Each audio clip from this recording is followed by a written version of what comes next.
বাগেরহাটের মোড়লগঞ্জ উপজেলা স্বাস্থ্য কমপ্লেক্সে চিকিৎসা নিতে এসে দুর্ভোগে পড়ছেন স্থানীয়রা। সময় মতো চিকিৎসা না পেয়ে মাঝে মাঝে অনেকেই ফিরে যেতে বাধ্য হচ্ছেন। এর প্রধান কারণ চিকিৎসক ও ভবন সংকট বলে জানিয়েছেন ভুক্তভোগীরা। আমি আজকে আসছি 3 দিন হয়েছে। আমার মেয়েকে নিয়ে 2 দিন ফ্লোরে ছিলাম। আজকে বেড পেয়েছি। এখানে ভবনে খুব কম, তারপর বেড খুব কম, তারপর ডাক্তারের সংকট, তারপরে সব বিষয়ে জায়গা সমস্যা হচ্ছে। জায়গা বেডের দরকার আছে, ডাক্তারের দরকার আছে।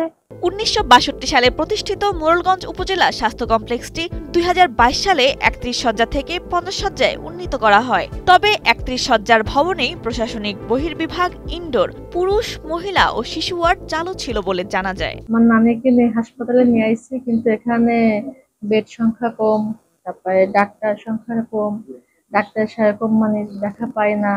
আজকে 2 দিন পরে বেড পাইছি, ফ্লোরে ঘুমাতে হয়। 31 শয্যার পুরাতন ভবন ভেঙে নতুন 50 শয্যার ভবন নির্মাণ কাজ থমকে গেছে অর্থ সংকটে। চিকিৎসকের 42টি পদের মধ্যে 33টি পদ শূন্য। খাতা কলমে 9 জন থাকলেও বাস্তবে সেবা দিচ্ছেন মাত্র 5 জন চিকিৎসক। ফলে ভোগান্তি পোহাচ্ছেন প্রায় 4 লক্ষাধিক মানুষ। লোকজন নাই, ডাক্তার নাই, সিট নাই, খাতা নাই, বালিশ নেই, কিছু পাচ্ছি না। মাসায় কামড়াচ্ছে। কি আর মেয়ের মা বলে কি হয়? আরো তো আমাকে ডাক্তার প্রয়োজন। কতক্ষণ এরম থাকবো, এরম নামায় নুমায় এখানে টাকাইয়ে। মোনালিসা হেভি ফ্লো 15 পিস প্যাকেটের সাথে 8 পিসের একটি প্যাকেট একদম ফ্রি। শুধু চিকিৎসক সংকটই নয়, সংকট রয়েছে সাধারণ বিভাগের জনশক্তিরও। তাই সেবা দিতে হিমশিম খাচ্ছেন নার্সরাও। আমাদের হসপিটালে ডাক্তারের সমস্যা, আমাদের ভবনের তো কনস্ট্রাকশনের কাজ চলতেছে, আপনারা দেখতেছেন। অল্প জায়গার ভিতর অনেক রোগী, তার ভিতরে আমরা আমাদের সাধ্যমতো চেষ্টা করে যাচ্ছি। সব বিষয়ে সমস্যা, ডাক্তার নাই, স্টাফ নাই, তারপর বেডের সংকুলন, তার ভিতর থেকে আমরা সর্বাত্মক চেষ্টা চালাচ্ছি আমাদের সেবাটা রোগীদের দেওয়ার জন্য। চিকিৎসক সংকট থাকলেও রোগীদের সাধ্যমতো সেবা দেওয়া হচ্ছে, এমনটাই জানালেন মোড়লগঞ্জ উপজেলা স্বাস্থ্য কমপ্লেক্সের চিকিৎসক। 50 শয্যা বিশিষ্ট এই হসপিটালে মাত্র 19 শয্যা বিশিষ্ট যে পুরাতন ভবন, সেই ভবনেই সম্পূর্ণ কাজ চলছে।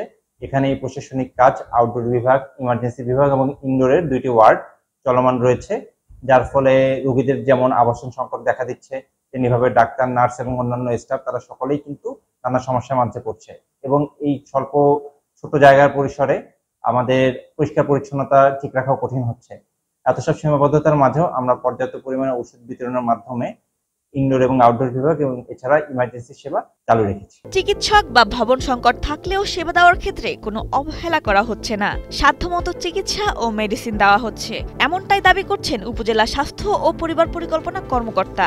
অত্র উপজেলায় প্রায় 4 লক্ষাধিক মানুষের স্বাস্থ্য সেবার জন্য যে সরকারি স্বাস্থ্য কমপ্লেক্স, তাতে আমার 42টি পদে চিকিৎসকের বিপরীতে বর্তমানে চিকিৎসক আছেন মাত্র 5 জন, এবং দ্বিতীয় শ্রেণীর নার্সের আমার 30টা পদের বিপরীতে বর্তমানে 16 জন নার্স কর্মরত আছেন। তৃতীয় শ্রেণীর 178টি পদের বিপরীতে আমার বর্তমানে 100-র উপরে পদ শূন্য।